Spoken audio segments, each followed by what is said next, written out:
छठे चरण में सारे शहजादों का शटर गिरने वाला है। जलवे तुझे दिखाएंगे, बस इंतजार कर। हम कौन हैं बताएंगे, बस इंतजार कर। छठे चरण में देश के अंदर मोदी जी की सुनामी देखने को मिल रही है चारों ओर। छठवें चरण में जनता अपने सिक्स सेंस का काम करेगी। समाजवादी पार्टी और कांग्रेस 1 और 1 11 हैं। बहुत भारी संख्या में लोग तानाशाही, महंगाई और बेरोजगारी के खिलाफ वोट डाल रहे हैं। जो अपने घर में महिलाओं को पीटते हैं, आज दिल्ली की जनता वोट से उनको पीटेगी।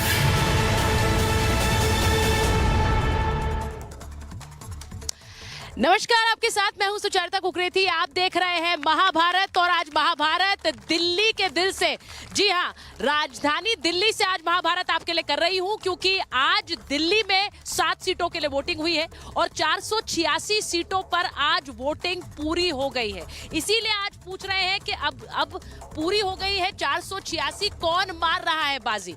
क्योंकि अब तक ऐसा अनुमान लगाइए कि जिसकी सरकार बननी थी वो बन चुकी है। दावे दोनों तरफ से हैं, लेकिन किसके दावों में दम है? दिल्ली की जनता और मैं ये कहूं कि देश की जनता किसके साथ है? आज महाभारत में इसकी बात होगी क्योंकि आज जब वोटिंग हुई है तो कई ऐसे मुद्दे थे जो वोटिंग में छाए रहे हैं। आज सबसे पहले आपको बताती हूं कि जब दिल्ली में वोटिंग हो रही थी और आज की 58 सीटों के लिए वोटिंग हो रही थी तो कौन कौन से मुद्दे छाए रहे। एलजी ने कैसे रोका आपका वोटर? ये क्यों कह रही हूं? क्योंकि आतिशी मार्लेना केजरीवाल जी की मंत्री हैं, दिल्ली सरकार में कह रही है कि एलजी ने जानबूझकर ऐसे निर्देश दिए कि वोटिंग स्लो हो और आपका वोटर वोट ना कर पाए। ये एक बड़ा मुद्दा बना। दूसरा मुद्दा ये कि केजरीवाल का वोट पाक को सपोर्ट। ये क्यों कह रहे हैं? क्योंकि अरविंद केजरीवाल आज वोट करने जाते हैं और वहां से पाकिस्तान में रहे मंत्री फवाद चौधरी ट्वीट करते हैं और कहते हैं कि इन्हें जीतना चाहिए, नफरत की राजनीति को हराने के लिए इन्हें जीतना चाहिए। तो पाकिस्तान का सपोर्ट किसके साथ है? और साथ ही आज महाभारत में यह भी बात हो रही है कि पश्चिम बंगाल में बीजेपी क्या क्लीन स्वीप करेगी? क्योंकि जिन 8 सीटों पर आज वोटिंग हुई उनमें से 5 पिछली बार बीजेपी के पास थी। इस बार कहा जा रहा है कि ये बीजेपी इसे अपना गढ़ बना सकती है इस चरण की वोटिंग में। आज इन सब पर बात होगी, दिल्ली की जनता से बात होगी। एक छोटी सी रिपोर्ट देख लीजिए, उसके बाद यहां लोगों के बीच से महाभारत।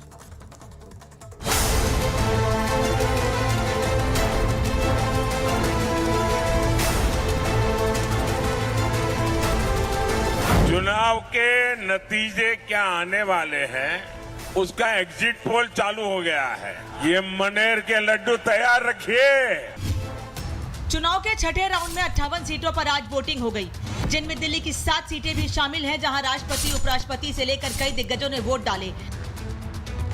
देश की राजधानी की गद्दी पर कौन बैठेगा इसका फैसला तो जनता करेगी, लेकिन क्या मोदी ने 24 के फाइनल से पहले ही जीत का छक्का लगा दिया है और छठे चरण तक 300 का आंकड़ा पार कर लिया है? 5 चरण में मोदी जी 310 पार कर गए हैं, 310, और एक छठे और 7वें ने 400 पार कराकर मोदी जी को फिर से प्रधानमंत्री बनाना। टीम मोदी के कॉन्फिडेंस की वजह है इन सीटों पर पिछला रिकॉर्ड, जो कहता है कि 58 में से 40 सीटें बीजेपी के खाते में गई थी। तो क्या ये निर्णायक चरण है जो मोदी के लिए रिकॉर्ड बनाने का आधार बनेगा? बिहार में उन्होंने यही दावा किया है और लालू तेजस्वी के जेल जाने की भविष्यवाणी कर दी है। जब इंडी गठबंधन वाले सोते उठते जागते बैठते ईवीएम को गाली देना शुरू कर दें, मतलब कि एनडीए की सफलता का एग्जिट पोल आ चुका है। 4 जून को देश में भी नया रिकॉर्ड बनेगा। जिन्होंने नौकरी के बदले जमीन लिखवाई है, कान खोल के सुन लो, उनका भी जेल जाने का काउंटडाउन शुरू हो चुका है। ये जैसे ही ये हेलीकॉप्टर में चक्कर मारने का समय उनका पूरा होगा, जेल का रास्ता तय हो जाएगा। मोदी ने पटना में रैली कर इंडी को घेरा तो दिल्ली में केजरीवाल पाकिस्तान पर फंस गए। या केजरीवाल का जेल से निकलना ही गठबंधन के लिए मुसीबत बन गया है, क्योंकि पहले स्वाति केस में विभव ने संकट बढ़ाया और जब वोट डालने निकले तो पाक के पूर्व मंत्री फवाद चौधरी ने समर्थन कर उलझा दिया। अब केजरीवाल उगले या निगले समझ नहीं आ रहा। हालांकि उन्होंने पीछा छुड़ाने की कोशिश जरूर की, लेकिन बीजेपी के निशाने पर आ गए। भारत के खिलाफ जो विष उगलने वाले, पाकिस्तान में बैठने वाले देश के जो दुश्मन हैं, वो पहले राहुल गांधी को इंडोर्स करते हैं और आज उनको अरविंद केजरीवाल में होप एंड प्रॉस्पेरिटी नजर आती है। मतलब कि आज इंडिया अलायंस का हाथ पूर्ण तरीके से पाकिस्तान के साथ। आखिर ये रिश्ता क्या कहलाता है? पाक से केजरीवाल को समर्थन मिल रहा है, लेकिन उनकी पार्टी को देश में ही सिस्टम पर भरोसा नहीं है। तभी तो मंत्री आतिशी ने एलजी पर दिल्ली में वोटिंग धीमी करवाने का आरोप लगा दिया और दावा किया कि जहां गठबंधन के वोटर भारी संख्या में हैं, वोट डालने में दिक्कत हो, जिस पर एलजी ने पलटवार करके कह दिया, आपने रोने की आदत बना ली है। जहाँ जहाँ इंडिया गठबंधन के स्ट्रॉन्ग होल्ड है, वहाँ पर एलजी साहब ने पुलिस को आदेश दिए हैं कि वहाँ पर वोटिंग को स्लो कराना है, डबल बैरिकेडिंग करवानी है, बैरिकेडिंग को बूथ से दूर करवाना है, बार बार वोटर्स की चेकिंग करनी है कि वोटिंग की स्पीड स्लो हो जाए। देश हित को वोट करने वाले आज मुझे लगता है जो कभी नहीं वोट किया होगा ना, ऐसा जागरण हुआ है, वो भी आज वोट कर रहे हैं। अद्भुत वातावरण है। दिल्ली का दंगल रोचक हो गया है। सेकेंड लास्ट राउंड में ईवीएम पर ठीकरा फोड़ना ममता ने शुरू कर दिया है। क्या इसलिए क्योंकि आज बंगाल की जिन 8 सीटों पर वोटिंग है, उनमें 5 बीजेपी के पास हैं और जो 3 ममता जीती हैं, वो भी शिवेंदु के दबदबे वाली हैं। मगर अब शिवेंदु बीजेपी के साथ हैं। क्या इसलिए बंगाल में खेला होने जा रहा है? बंगाल पुलिस उधर बूथ का दरवाजा पे खड़ा होकर वोटिंग करा रहे हैं, टीएमसी का फेवर में और किसका फेवर में। हम जब अंदर चले गए, वो उसको पता नहीं चला कि हम आ रहे, तब वो भाग के बाहर गया। कितना निर्लज्ज है ममता बनर्जी और आपका पुलिस। दीदी का गढ़ संकट में है तो योगी ने उत्तर प्रदेश में राहुल अखिलेश की नींदें उड़ा रखी हैं। बाबा ने इस बार 2 लड़कों पर बड़ा हमला बोला है। कांग्रेस और समाजवादी पार्टी का जो गठबंधन है, कहता है चुनाव जीतेंगे तो मिल करके लूटेंगे और चुनाव हारेंगे तो 4 जून को फिर से टूटेंगे। आप देखना 4 जून को फिर इनकी दोस्ती खंड खंड में विभक्त हो जाएगी। मोदी योगी का आत्मविश्वास छठे चरण में ही 7वें आसमान पर है। मोदी विरोधियों का रुख और ईवीएम पर ठीकरा फोड़ने वाला रुझान तो यही बता रहा है, क्योंकि ये राउंड बीजेपी के सबसे ज्यादा दबदबे वाला है। कांग्रेस सपा आप तो यहाँ 19 में 0 पर थी, यानी राहुल अखिलेश केजरीवाल कोई सीटें नहीं जीत पाए थे। क्या ये रिकॉर्ड रिपीट होगा? इसी पर दिल्ली से आज की महाभारत। मैं आपको बता दूं कि दिल्ली से आज महाभारत कर रही हूं, तो सबसे पहले तो लोगों से ही यहां पर राय पूछूंगी। मेरे साथ मेरे महाभारत में मेहमान जुड़ गए हैं, मैं बता दूं मैं उनके पास आऊंगी, लेकिन पहले जल्दी से आप लोगों से पूछती हूं, आप लोगों ने मतदान किया है, क्या सोच रहे हैं आप? क्योंकि दोनों तरफ से दावे हो रहे हैं। वहां मोदी जी कह रहे हैं, अमित शाह जी कह रहे हैं कि 300 तो क्रॉस कर चुके, 400 क्रॉस करने वाले। यहाँ इंडिया गठबंधन कह रहा है कि हमने 300 पार कर दिया। मैडम 350 पार मोदी करेगा जी। अच्छा, क्यों करेंगे? उनके काम को देख के। अच्छा, उनके काम ऐसे। हाँ। तो बाकी दूसरी तरफ वाले केजरीवाल तो महाकरप्ट आदमी है जी अब अच्छा, तक। अच्छा, महाकरप्ट सीएम। अच्छा, आप मान रहे हैं कि वो भ्रष्टाचारी मुख्यमंत्री हैं? आपको लग रहा है कि ये कह रहे काम किया है? बिल्कुल, नरेंद्र मोदी जो है भारत के अंदर जितना काम आज तक किसी प्रधानमंत्री ने किया है, उससे कहीं ज्यादा काम नरेंद्र मोदी ने किया है और वो भारत के लिए एक प्रतीक है और एक अवतार के रूप में आए हैं भारत का कल्याण करने के लिए। अच्छा, तो बाकी विपक्ष में इतने चेहरे हैं तो वो क्या कर रहे हैं? छठे चरण का चुनाव हो गया, कुछ नहीं कर रहे हैं। देख मोदी जो कर रहा है उसके नाम पे हो रहा है। जितने भी मिनिस्टर्स हैं सब भ्रष्टाचारी है, कोई ईमानदार नहीं। अगर कहो तो प्रूफ के साथ बता सकता हूँ। अच्छा, आप ये कह रहे हैं नरेंद्र मोदी के नाम पे हो रहा है सब? Mister Modi is the best, nothing is else. अच्छा, दिल्ली में इस बार 7 सीटों की वोटिंग हो रही है। पिछली बार 7 की 7 बीजेपी के पास आई थी, इस बार कांग्रेस और आपने गठबंधन कर लिया और वो कह रहे हैं कि हराएंगे। नहीं, आज ये भी देखा गया है कि ये पता लग गया है कि केजरीवाल जी जो है पाकिस्तान की तरफ से मिले हुए हैं, उनकी तरफ से उनको सपोर्ट आता है, पैसा आता है, सपोर्ट मिलता है उनको, जिससे कि वो इलेक्शन लड़े हैं। 5 चरणों में एक बार भी ये बात सामने नहीं आई जो आज सामने आई इस चरण में, कि यहाँ पर उनको वहाँ से मिलता है, सपोर्ट मिलता है, पैसा आता है, आतंक जिस तरह से वो उनको दिया जाता है, तो वो सब देखकर लगता है कि हमें अपने नेता। कनाडा से भी आ रहा है इसको पूरा, वो जो हमारे इंडिया का दुश्मन है वो पन्नू, वो इसको अच्छा, मैं एक बार बता दूं, महाभारत में मेरे साथ बीजेपी के राष्ट्रीय प्रवक्ता प्रेम शुक्ला जी जुड़े हुए हैं, ममता काले जी स्टूडियो में है, डॉक्टर आशुतोष वर्मा राष्ट्रीय प्रवक्ता समाजवादी पार्टी हैं, संजीव कौशिक जी आम आदमी पार्टी का पक्ष रखेंगे, अखिल स्वामी जी राजनीतिक विश्लेषक हैं। मैं सबसे पहले संजीव जी एक बार आपके पास आ रही हूँ, प्रेम शुक्ला जी के पास जाऊँ उससे पहले ये बताइए, आप सुन रहे हैं कि जो गूंज पाकिस्तान से उठी वो यहाँ दिल्ली से भी उठ रही है और सब लोग बात कर रहे हैं इस चर्चा की कि वहाँ वाहवाही क्यों हो रही है, पाकिस्तान वाले आपकी वाहवाही क्यों कर रहे हैं भाई? देखिए सुचारता, इधर उधर बातें करने का वक्त चला गया है, अब फकीर को झोला उठा लेना चाहिए। दिल्ली की जनता ने भी तय कर दिया है और देश की जनता ने तो पहले ही तय कर दिया है। सवाल यह है कि कम से कम गिनती गिनना भी सीख ले। कल तक कह रहे थे कि 310 पार कर गए हैं, 58 सीटों के साथ आज कह रहे हैं 400 पार कर गए। कौन सा गणित है भाई?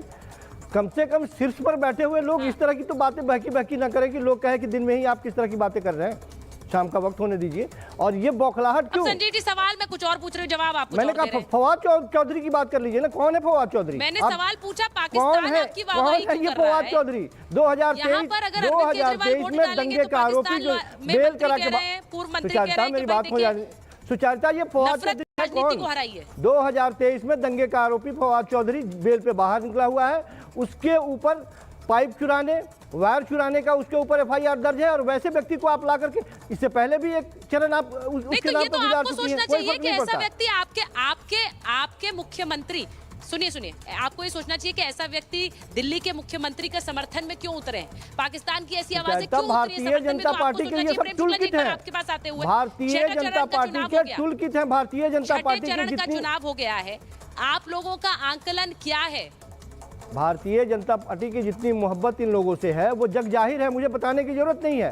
फवाद चौधरी कब क्या बोलेंगे? का नाम लिया है मैंने। देश के प्रधानमंत्री कब जाएंगे वहां पे? प्रेम शुक्ला जी बोलिए। अच्छा, प्रेम शुक्ला जी बोलिए। प्रेम शुक्ला जी देखिए, इतना संकट है कि वो बेचारे नाम भी नहीं सुन पा रहे। संजीव कौशिक, हाँ, नहीं आवाज नहीं आई। पूरी कांग्रेस पार्टी, इंडी अलायंस के सारे समर्थक, प्रवक्ता सब नहीं। संजीव जी, इसी तरह से जैसे आप नहीं सुन पा रहे हैं वैसे लोग जो हैं फवाद चौधरी की बात तो सुन पा रहे हैं, लेकिन देश की जनता की बात नहीं सुन पा रहे हैं। इसीलिए उनको जो है यहाँ के अपराधियों, दंगाइयों का समर्थन तो लिया ही है, भ्रष्टाचारियों का। वो जो है सीमा पार शत्रु देश के जो भ्रष्टाचारी हैं, वहाँ के जो दंगाई हैं, वहाँ के जिहादियों का भी समर्थन ले रहे हैं। लेकिन इन सब के बावजूद भारतीय जनता पार्टी के नेतृत्व में एनडीए 400 के पार पहुंच रही है और ये छठे चरण ने सुनिश्चित कर दिया है। जो आप प्रश्न पूछ रहे थे भाई, 310 जो कहा गया वो अकेले भाजपा की सीटों की संख्या थी, लेकिन एनडीए की सीटों की संख्या 400 के पार पहुंचना छठे चरण के मतदान के संकेत ने सुनिश्चित कर दिया है। और यह जो है आप 4 जून 2024 को जब किसी टेलीविजन चैनल पर आएंगे तो भाई संजीव कौशिक जी, आपको भी इस बात का ध्यान होगा कि 2014 में भी आप लोग यही बातें करते थे और जब रिजल्ट आए तो सबको भागना पड़ा। 2019 में भी यही बातें करते थे कि भाजपा तो 150 180 के पार नहीं पहुंचेगी, भारतीय जनता पार्टी 300 के पार पहुंची। और जो मोदी जी संकल्प लेते हैं उस संकल्प की पूर्ति इस देश की जनता जनार्दन करती है, क्योंकि वो इस देश के जनता जनार्दन का प्रधान सेवक बनकर जो सेवा करते हैं उस सेवा के चलते अपने सेवक के संकल्प की पूर्ति स्वयं जनता जनार्दन आगे बढ़कर करती है। कि ये जो वोट पड़ रहे हैं ये नेता के नाम पर है या फिर प्रत्याशी के नाम पर है, ये भी बड़ा इंपॉर्टेंट है। क्योंकि मैं भी कितनी जगह जा रही हूँ और वहां पर लोग बोलते हैं कि ये वोट मोदी के नाम का है या ये फिर वोट अरविंद केजरीवाल के नाम का है, उनके प्रत्याशी के नाम का नहीं है। मैं एक बार जरा बड़ी खबर भी बता दूं और आप लोगों के लिए भी बता रही हूँ कि दिल्ली में 5 बजे तक 53% मतदान हुआ है। 53% मतदान दिल्ली में हुआ है और यूपी में 5 बजे तक 52% वोटिंग हुई है। 52% इन यूपी और 53% 53% इन दिल्ली। तो ये वोट परसेंटेज है। अब मैं जरा आप यहां से पूछ रही हूं, मैं आपके पास आऊं आशुतोष जी, उससे पहले जरा जनता के बीच, क्योंकि आज दिल्ली में महाभारत हो रही है, जरा बताइए मैम, आप लोग यहां पर जो मैंने बात कही, एक यही आपके बीच में से ही आवाज उठी कि भाई पाकिस्तान से समर्थन क्यों? दिल्ली वालों का समर्थन किसके साथ है, क्यों है? दिल्ली वाले का समर्थन मोदी के साथ ही है ज्यादा। क्यों?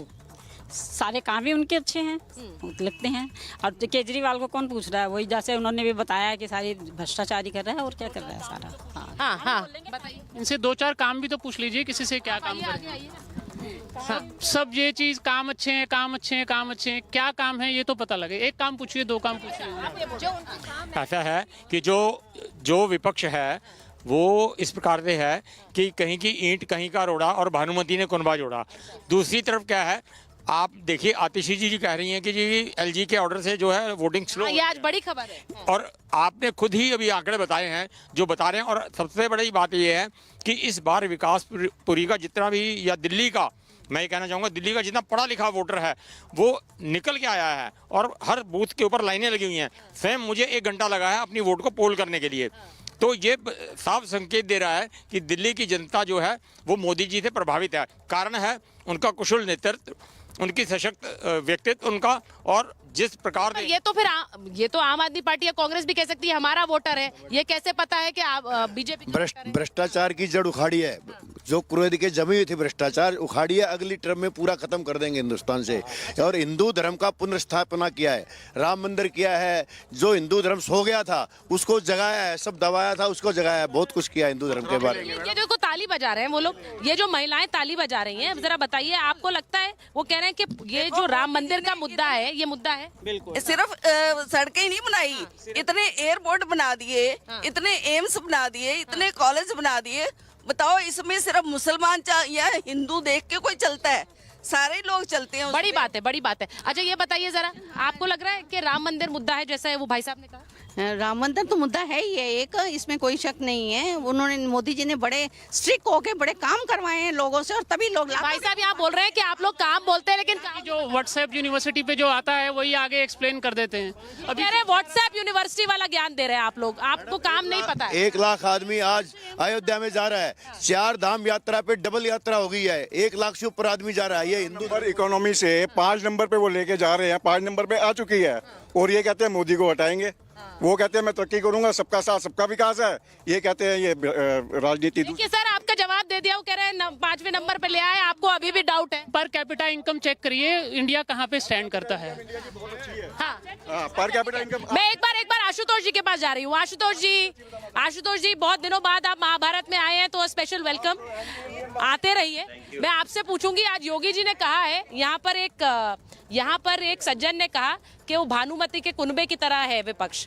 तो मैं आपसे पूछ रही हूँ, आज जो योगी आदित्यनाथ ने हमला बोला है कि आज बड़े हाथ में हाथ डालकर प्रचार हो रहा है, 4 जून के बाद वो अलग हो जाएंगे, राहुल गांधी और अखिलेश यादव के लिए कहा। जब से चुनाव शुरू हुआ है तब से भारतीय जनता पार्टी के जो नेता हैं उनके वैसे ही बोल बिगड़ चुके हैं। जब देश का शीर्ष नेता, भारतीय जनता पार्टी का शीर्ष नेता ये बात कहने लगे कि वो आपका मंगलसूत्र खींच के लेके चले जाएंगे, वो आपकी भैंस छीन के चले जाएंगे, तो योगी जी भी कुछ भी बोल सकते हैं। तो भारतीय जनता पार्टी के बिगड़े बोल सबको समझ में आ रहे हैं कि वो दहशत में है। आज जिन 14 सीटों पे चुनाव हो रहा है उसमें पहले से इंडिया गठबंधन आगे बढ़ चुकी है। 5 सीट हम पहले ही इनको हरा चुके हैं पिछली बार, और लगे हाथ ये बची जो 9 सीटें वो भी हरा रहे हैं। और योगी जी को तो परेशानी है। देखिए योगी जी को परेशानी है क्योंकि योगी जी के पीछे न केवल विपक्ष पड़ा हुआ है, भारतीय जनता पार्टी का 90% लोग पड़े हुए हैं। वो खुद इंतजार कर रहे हैं कि 4 जून हो और यहाँ से उनकी विदाई हो। तो योगी जी अब सिर्फ अपनी स्थिति संभाल रहे हैं, चुनाव अब संभलने वाला है नहीं, क्योंकि चुनाव बहुत पहले ही जनता आगे लेके जाके चुकी है और भारतीय जनता पार्टी को इस देश से हटाने का काम जनता कर चुकी है। इसलिए इन सब का कोई मतलब नहीं रह गया है कि कौन क्या कह रहा है, कौन क्या कहना है। झमाझम वोट की बारिश हो रही है और चुपचाप भारतीय जनता पार्टी 4 जून को इस देश से सफाया हो रहा है। नहीं आशुतोष जी, मेरा स्पेशल इंटरेस्ट आज की जो आज यूपी में जिन सीटों पर वोटिंग हुई है, क्योंकि पिछली बार यहाँ से आपके खाते में कोई सीट नहीं गई थी, तो इस बार यहाँ जो 14 सीटों पर वोटिंग हुई है उसके लिए आप क्या सोचते हैं? जो आप इंडिया गठबंधन कह रहा है कि 300 छू लिया, तो उसमें कुछ एडिशन होगा यहाँ पर? नहीं, थोड़ी सी आपकी जानकारी मैं दुरुस्त कर दूं कि पिछली बार जो आज 14 सीटें हो रही हैं उसमें भारतीय जनता पार्टी आजमगढ़ हार गई थी, उसमें अम्बेडकर नगर हार गई थी, श्रावस्ती हार गई थी, लालगंज हार गई थी और जौनपुर भी हार गई। तो भारतीय जनता पार्टी हार गई थी बहुत बुरी तरीके से। अब जो बची सीटें हैं उसमें स्थिति और भी नाजुक हो गई है। आप देखिए मछली शहर में खाली 182 वोट से जीते थे, आज तो वही बताया कि वो भी जीत हार रहे हैं। बस्ती में क्या हालत है वो खुद ही दिख रहा है। माननीय हरीश द्विवेदी जी जो है लड़ाई करने आ रहे हैं बूथ एजेंट से। उसके बाद डुमरियागंज में क्या हालत है वो भी आपको समझ में आ रही है। तो कुल मिला के भारतीय जनता पार्टी इन 14 सीटों में शायद कोई एक कहीं सीट जीत जाए, लेकिन मुझे लग नहीं रहा है इन 14 सीटों में, क्योंकि पूर्वांचल वैसे भी भारतीय जनता पार्टी का सबसे कमजोर रहा है। सबसे कमजोर है। ममता जी जरा एक बार आपसे रिएक्शन लूं, क्योंकि फिर मुझे लोगों के पीछे वापस जाना है। वो कह रहे हैं कि यहाँ से ये वीक लिंक साबित होगा बीजेपी के लिए, जो आखिरी 2 चरण बचे हैं। जरा इस पर बताइए, क्योंकि हम सिर्फ दिल्ली की बात नहीं कर रहे हैं, पूरे देश की एक राष्ट्रीय तस्वीर की बात कर रहे हैं। क्या ये 2 चरण खेल बदल सकते हैं? ममता जी। धन्यवाद सुचरिता जी। देखिए, जनता जनार्दन होती है और आप जनता से घिरी हुई हैं भारतवर्ष की राजधानी में, और जो उनके मुखार बिंद से निकल रहा है वो सच है कि आएंगे तो मोदी जी। अभी मेरे बड़े भाई ने झमाझम की बात करी, तो मैं उनको ये बता देती हूँ, सही बोला आपने, झमाझम वोटों की बरसात हो रही है। दमादम तीसरी बार देश के आदरणीय प्रधानमंत्री मोदी जी की सरकार आ रही है और फटाफट विपक्ष अपना बोरिया बिस्तरा उठा करके भाग रहा है। इसमें कोई दो राय नहीं है, कोई शक की बात नहीं है। अब जहां तक ये बोल रहे हैं कि पूर्वांचल की स्थिति खराब है, यहाँ की स्थिति खराब है, वहां की स्थिति खराब है, मैं अपने भाई को सिर्फ ये बोलना चाहती हूं कि आप 17 याद कर लीजिए, 19 याद कर लीजिए और 22 याद कर लीजिए। आप लोगों ने इससे बड़ी बड़ी बातें बोली थी, इससे बड़े बड़े दावे किए थे, लेकिन हुआ क्या?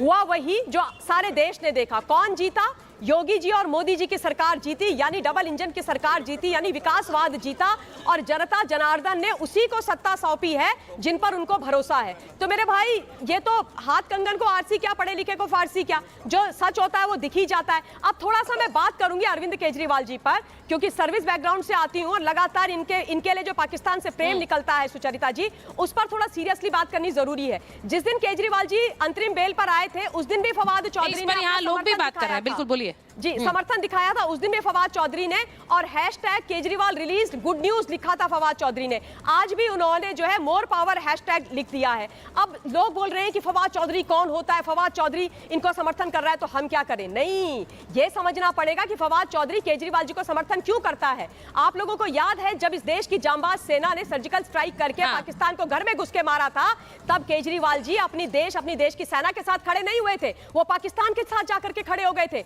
और उन्होंने सबूत मांग लिए थे अपनी सेना से, यानी कि उन्होंने पाकिस्तान के बोल बोले थे। तो ये मांडवली है, ये हमेशा पाकिस्तान के साथ खड़े हुए हैं और पाकिस्तान इनके साथ खड़ा हुआ है, और ये पूरा देश देख रहा है, ये दिल्ली भी देख रहा है और पूरा देश देख रहा है। इसीलिए आप ये मान लीजिए कि 2019 में जैसे इनका सुपड़ा साफ हुआ था ना, जैसा आपने कहा, ममता जी, देश का दिल राजधानी है, इसीलिए मैं कह रही हूँ कि आज यहाँ दिल्ली वासियों से सिर्फ दिल्ली की बात नहीं हो रही है, मैं एक राष्ट्रीय तस्वीर की बात कर रही हूँ। आज जब बात चर्चा हो रही है, 2 फेज बचे थे, आज छठा पूरा हो गया, अब 7वें फेज की वोटिंग है। वो कह रहे हैं कि इस फेज में खेल बदल सकता है। आपको लगता है खेल बदल सकता है? कौन खेल बदलना चाहता है? खेल एक तरफ का है, बीजेपी का। अच्छा, नहीं तो दूसरे तरफ भी तो चुनाव है और बड़े बड़े नेता हैं। आप कितने भी आ जाए, 400 पार हो गई है बीजेपी की। अच्छा, आप इस पर भरोसा करें? देखिए, सही मायनों में 52 से लेकर के और आज 2024 आ गया, शायद 21वां लोकसभा चुनाव है। पहली बार ऐसा हो रहा है 52 से लेकर, जबकि नेहरू जैसे लोगों ने नेतृत्व किया है 3 लोकसभा चुनावों का, ये पहली बार ऐसा लग रहा है कि चुनाव नहीं है, नेतृत्व मतलब एक ही व्यक्ति है जो सरकार बनाने जा रहा है, कोई चुनाव है ही नहीं और ऑप्शन पब्लिक के पास भी नहीं है। तो मोदी जी ही आ रहे हैं, मोदी जी ही देश को नेतृत्व दे सकते हैं। ये तो सब एक दूसरे की पीठ खुजा रहे हैं और कुछ नहीं कर रहे हैं। चुनाव हो चुका है, घोषणा हो जाएगी 4 तारीख को। चुनाव हो चुका है, चुनाव हो चुका है। हाँ, ये ऐतिहासिक चुनाव है मोदी जी का, और सत्ता उनके मोदी जी का आएंगे निश्चित। नहीं, ये बताइए, आप लोग सब कह रहे हैं कि चुनाव हो गया, वहाँ पे जीत गए, लेकिन यहाँ पर जो दावे किए जा रहे हैं कि 300 पार इंडिया गठबंधन हो गया है, तो उसके पीछे भी तो कोई दम होगा, उनकी भी तो कोई ऐसा है कि यदि मैं चुनाव लड़ने से पहले यदि मैं ये स्वीकार कर लूँ कि मैं तो हार ही रहा हूँ, तो मैं चुनाव क्यों लड़ूंगा? ये केवल एक दिखावे की राजनीति हो रही है, केवल एक दिखावे के लिए बहुत बड़े बड़े बातें की जा रही हैं कि हम चुनाव जीत रहे हैं, हम यहाँ पहुँच रहे हैं। बाकी जनता आपके सामने है, यहाँ पे जितने भी लोग खड़े हैं, आप उनकी परसेंटेज देख लीजिए और उनके विचार देख लीजिए, आपको अपने आप अनुमान लग जाएगा कि जो कह रहे हैं कि हम चुनाव जीत रहे हैं, हम 300 सीटें जीत। यहाँ पे वोटिंग स्लो हुई थी क्या? क्योंकि आज आतिशी जी ने कहा कि भाई स्लो वोटिंग करा दी, क्योंकि हम आम आदमी पार्टी के जहाँ वोटर थे स्लो करा दी। ये सारे झूठे दावे हैं, जो 22 लोग इकट्ठे हुए हैं, ये सब झूठे दावे हैं। हमारे मोदी जी हैं, वो ही हिंदुस्तान को वर्ल्ड में नाम उनका कर देंगे हिंदुस्तान का, और ले गए हैं वर्ल्ड में उन्होंने पूरे हिंदुस्तान का नाम किया है। और आज हमारे शंकर गार्डन में इलेक्शन था और लोगों में इतना ज़्यादा उत्साह था, जैसे त्यौहार की तरह। इतनी गर्मी भी लोगों में इतना उत्साह था कि 60% वोटिंग आज नहीं, पर मैं ये क्यों ना मानूं, मैं आपसे पूछ रही हूँ, आप लोगों ने कहा ये मोदी का वोटर है, लेकिन क्यों ना मानूं कि ये जो सारे जो लोग जुट रहे हैं ये सब मोदी के वोटर हैं? आप बताइए। मोदी जी ने भी 40 अलग अलग क्षेत्रीय पार्टियों से गठबंधन किया है। मोदी अकेला इंडिया में डॉट है, बीजेपी में भी डॉट है, भारतीय बीजेपी सब में डॉट है। अभी वो बोल रहे हैं एम्स बन गया, दरभंगा एम्स की 4 दीवारी भी पूरी नहीं हुई। जब उसको ग्राउंड रियलिटी पे जाके कोई चेक करता नहीं है, बस जो व्हाट्सएप पे आया वो सारी चीजें बोल दी। जब बच्चा पैदा को 10 साल हो चुके हैं, 10 साल पहले जब आए थे तब वो बोल रहे थे गड्ढा है, गड्ढा भरने में टाइम लगेगा। 22 पार्टियां डॉट है या ये एक पार्टी डॉट होती है? ऐसे वो कह रहे हैं कि जी इंडिया गठबंधन कह रहा है 300 पार। मोदी जी ने शुरुआत ही 400 पार से करी। इसी तरह उन्होंने बंगाल में भी बोला, इसी तरह उन्होंने हर एक स्टेट में बोला 200 पार है ना। गोल ऊंचा रखेंगे तभी तो कहीं पहुंचेंगे। 400 पार बोलेंगे तभी 370 तक। ये देखिए, ये कह रहे हैं भाई गोल ऊंचा रखा हुआ है 400। हाँ। मोदी जी अपनी क्षमताओं और अपने जन आशीर्वाद से आगे आए हैं। सिंगल मैन उन्होंने पहले ही चीफ कमिश्नर को अपनी तरफ कर। अब ये नहीं, अब ये तो ये कैसा आरोप है? ये कैसा आरोप है? एक सेकंड। अच्छा एक मिनट, मैं प्रेम शुक्ला जी के पास जा रही हूँ। प्रेम शुक्ला जी, यहाँ पर बहुत से लोग एक मिनट देखिए, उनको भी हक है अपनी राय रखने का, लेकिन गलत जानकारी नहीं जाननी चाहिए। मैं आपसे पूछ रही हूँ प्रेम शुक्ला जी, जरा बताइए, ये जो चुनाव है, जैसा उन्होंने कहा कि ये पूर्वांचल बीजेपी के लिए सबसे ज्यादा मुश्किल साबित होगा अगले 2 चरण। आशुतोष जी जो बात कर रहे हैं, मैं चाहूंगी उस पर बात करिए, क्योंकि अगले चरण में प्रधानमंत्री जी की भी सीट पर वोटिंग होनी है और अखिलेश जी कह चुके हैं कि वो सीट भी फंस जाएगी, ये देख लीजिएगा। ये उन्होंने उनका ही बयान है। प्रेम शुक्ला जी, विपक्ष का काम तो कहना ही है, वो कहेंगे कुछ ना कुछ तो कहेंगे। अखिलेश जी इस तरह के जो हैं हवाई दावे लगातार करते रहे हैं। 2014 में हारे बुरी तरह और सिर्फ परिवार के ही 5 लोग जीते। 2017 में बुरी तरह हारे, 50 के नीचे चले गए विधानसभा सीटों में। 2019 में बुआ बबुआ मतलब मुलायम सिंह यादव के विरोध के बावजूद बबुआ बुआ के चरण के शरण हो गए। उसके बाद भी 5 से 6 सीट नहीं जीते, ये पूरा देश जानता है। इस बार तो बबुआ के साथ जो है बुआ भी नहीं है, तो वो कौन सी सीट जीत रहे हैं भाई? कोई नहीं जीतने वाले। आजमगढ़ बाई इलेक्शन हार गए। जब बबुआ की पार्टी बुआ की पार्टी से अलग होकर चुनाव लड़ी तो आजमगढ़ की सीट पर दारुण पराभव का सामना इन्हीं अखिलेश यादव की पार्टी को करना पड़ा। रामपुर की सीट पर पराभव का सामना करना पड़ा। तो उसी तरह से इस बार बुरी तरह हार रहे। एक बात। दूसरा है कि यहाँ दर्शक में से लोगों ने कहा कि भाई हवाई दावे, भाई साहब आपकी जानकारी के लिए बता दें, कांग्रेस के 55-60 वर्षों के कार्यकाल में 1 एम्स का निर्माण हुआ। अटल जी के कार्यकाल में 6 एम्स का निर्माण हुआ। आदरणीय मोदी जी के कार्यकाल में 16 एम्स के निर्माण हुए। उसमें से कुल मिला के आज 20 एम्स यानी 13 एम्स जो है वो सक्रिय है। 3 एम्स का काम चल रहा है। तो आप कल्पना कीजिए, 1 एम्स 60 सालों में बनता है, 6 वर्षों में 6 एम्स बनता है और 10 वर्षों में जो 16 एम्स का काम होता है। 13 एम्स जो है वो संचालित हो गए हैं। तो आप जो हवाई बातें कर रहे हैं, कृपा करके थोड़ा पढ़ लिख कर आप भी कांग्रेस की जो पिद्दी गिरोह है उसकी अफवाहों के शिकार ना हो। हाँ, अब प्रेम शुक्ला जी एक सवाल और, मैं जरा अखिल जी के पास जा रही हूँ। अखिल जी माफी चाहती हूँ, थोड़ा देर से आ रही हूँ क्योंकि जनता इतनी सारी है, सबसे बात कर रही हूँ। अखिल स्वामी जी एक चीज आपसे पूछूंगी, ये इस पर चर्चा, ये कोई तरीका नहीं है डिबेट कराने का। आपने मुझे एक टाइम नहीं दिया। सबसे बुजुर्ग आदमी यहाँ पे डिबेट में राहुल गांधी जब वोट करने जा रहे हैं तो इस बार वो वोट करने जा रहे हैं तो वो सीधे जा रहे हैं वहां जहां पर वो कांग्रेस के प्रत्याशी को वोट भी नहीं कर पा रहे हैं। तो इस पर भी चर्चाएं बहुत हुई दिल्ली में कि इस बार राहुल गांधी और प्रियंका गांधी जहां वोट करने जा रहे हैं वो अपने प्रत्याशी को वोट भी नहीं दे पाएंगे। अखिल जी देखिए, ये बिल्कुल आप डिबेट जिस तरह आप करा रही हैं, सबसे बुजुर्ग आदमी को 72 साल के आदमी को आपने बिठाया, सबको 2-2 3-3 बार आप टाइम दे रही हैं। ये डिबेट कराने का कोई तरीका नहीं है, पहली बात। दूसरी बात, ये जो प्रवक्ता आते हैं ये कुछ भी बोल सकते हैं। बीजेपी के अंदर बड़ा सीरियस कंसिडरेशन चल रहा है, लीडर ऑपोजिशन बीजेपी की तरफ से कौन होगा।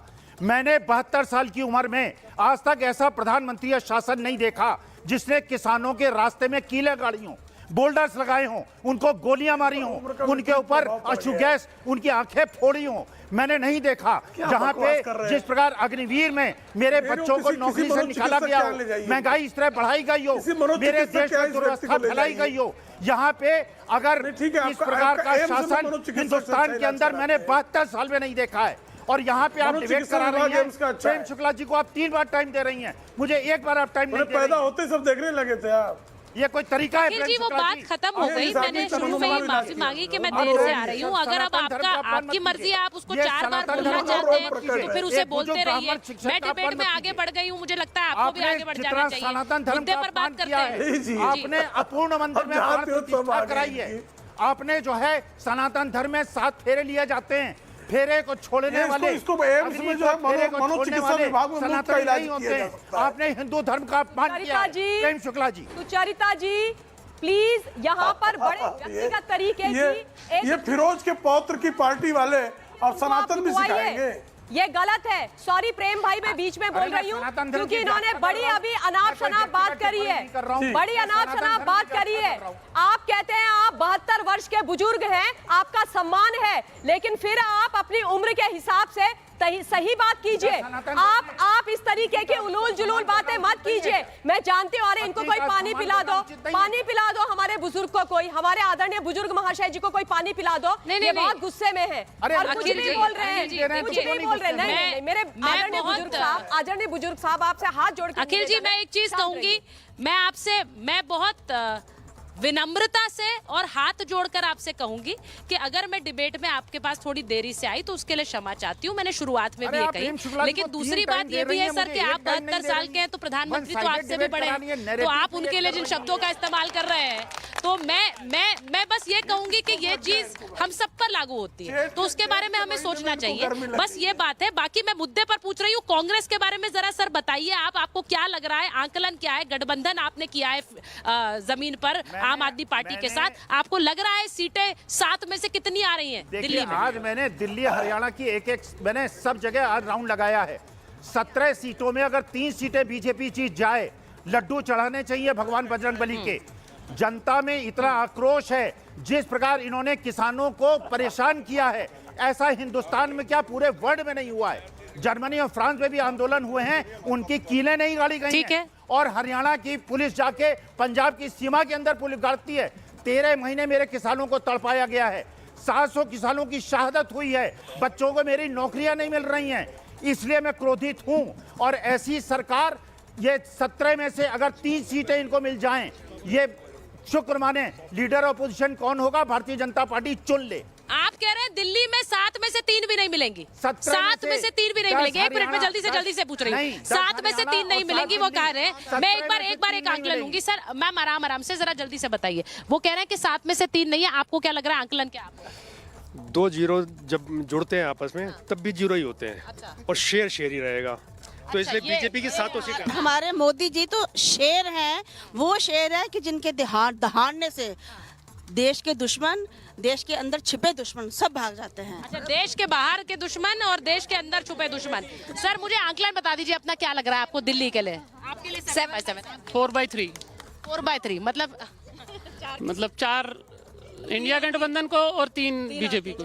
अच्छा ठीक है, उन्होंने कहा कि ये है। हाँ बोलिए। जी ने परिवारवाद पे चोट किया, 7 की 7 आएंगी, कोई मुकाबला ही नहीं है बीजेपी का दिल्ली में। 7-0 इन फेवर ऑफ बीजेपी। अच्छा, मैं सिर्फ बात दिल्ली की नहीं कर रही हूँ, मैंने जैसा कहा कि इस वक्त तस्वीर जो है परिदृश्य।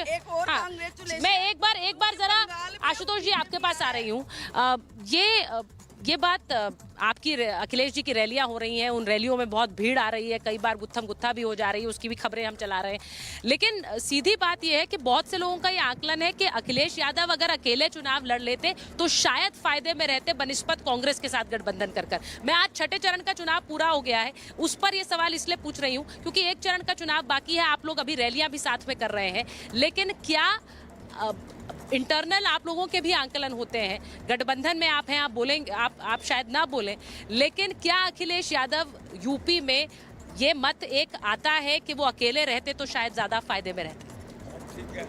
नहीं देखिए, ये मत किसका है मुझे नहीं पता, लेकिन मुझे लगता है कि ये चीजें बहुत पहले से हो गई थी। देखिए, जब देश के संविधान से खिलवाड़ होने लगे, जब कोई चीज सत्ताधारी दल इस तरीके से आ जाए कि चुने हुए मुख्यमंत्रियों के अंदर करने लगे, संविधान की जो है धाराओं को बदलने लगे, जब उसके हिसाब से अपने हिसाब से चीजों को करने लगे और वो विपक्ष को खत्म करने पे उतारू हो जाए, तो बाबा साहब भीमराव अम्बेडकर के संविधान को, इस देश को बचाने के लिए सबको साथ में आता है। और एक बार कमोवेश यही हालात 1977 में बने थे, जब किसी ने इस देश के संविधान को खत्म होने की कोशिश की थी। तब सारी विपक्षी पार्टी, लगभग 40 विपक्षी पार्टी एक साथ जुट के उस सत्ता को वहां से हटाया था। और मैं बहुत हतप्रत हूं कि भारतीय जनता पार्टी की प्रवक्ता और भारतीय जनता पार्टी के जो सिंपैथाइजर हैं, वो सारी बातें 2014 से शुरू करते हैं। मुझे समझ में नहीं आता है कि भारतीय जनता पार्टी 1952 से चुनाव लड़ रही है, 52 हारे, 57 हारे, 62 हारे, 67 हारे, 71 हारे, 77 हारे, 80 हारे, 84 हारे, 89 हारे, 91 हारे, तब जाके 96, 98 और 99 में 3 बार जीते हुए पूर्ण बहुमत नहीं है। फिर 2004 हारे, फिर 2009 हारे, और उसके बाद जाके 2014 में पूर्ण बहुमत की सरकार आई। तो भाई साहब, इन 18 पार्लियामेंट्रीज में, लोकसभाओं में आप आज तक 5 बार जीते, 13 बार आपकी छत सही होगा। और ये आप किस आंकलन बात करना पर सही दम भर होगा, क्योंकि अगर आप कांग्रेस पार्टी के बनिस्पत उन्हें देखेंगे तो क्या ये सही होगा? वो पार्टी क्या उतनी पुरानी रही जिस बीजेपी का आप चुनाव हारना गिना रहे हैं? मैं प्रेम शुक्ला जी से पूछ लेती हूँ, वो जवाब दे देंगे।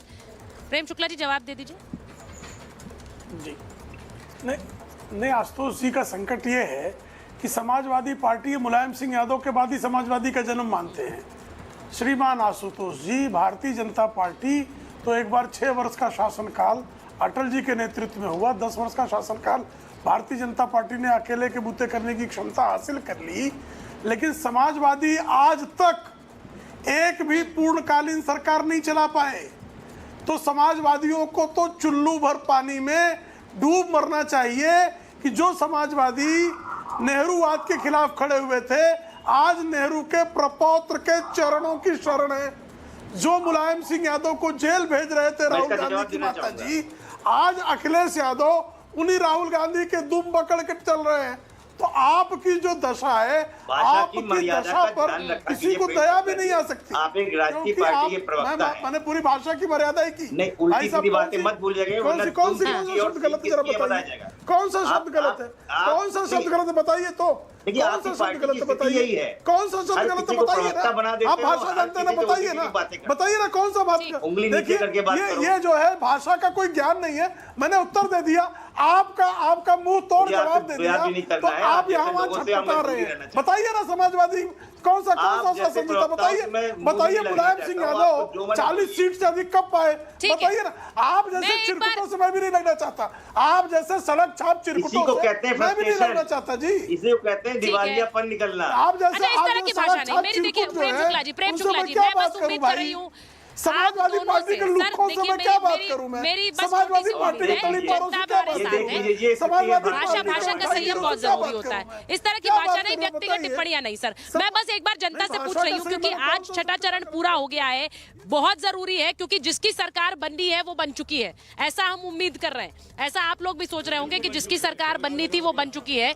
बस ये बताइए कि 4 जून की तस्वीर क्या होगी, जरा ये बता दीजिए। जो 4 जून की तस्वीर है वो बिल्कुल स्पष्ट है कि अब की बार 400 पार का जो नारा है वो बिल्कुल सत्य होने जा रहा है। और मोदी जी और भाजपा जो है वो उनके नेतृत्व में ठीक 4 जून की तस्वीर बिल्कुल 400 पार होगी बीजेपी। और मैं एक क्वेश्चन जो आपके गेस्ट बैठे हुए नहीं सर, मेरे पास समय बिल्कुल नहीं है, मैं इसलिए हम ये 400 पार जो है हमारे लिए है, बीजेपी तो 275 में भी सरकार बना सकती है।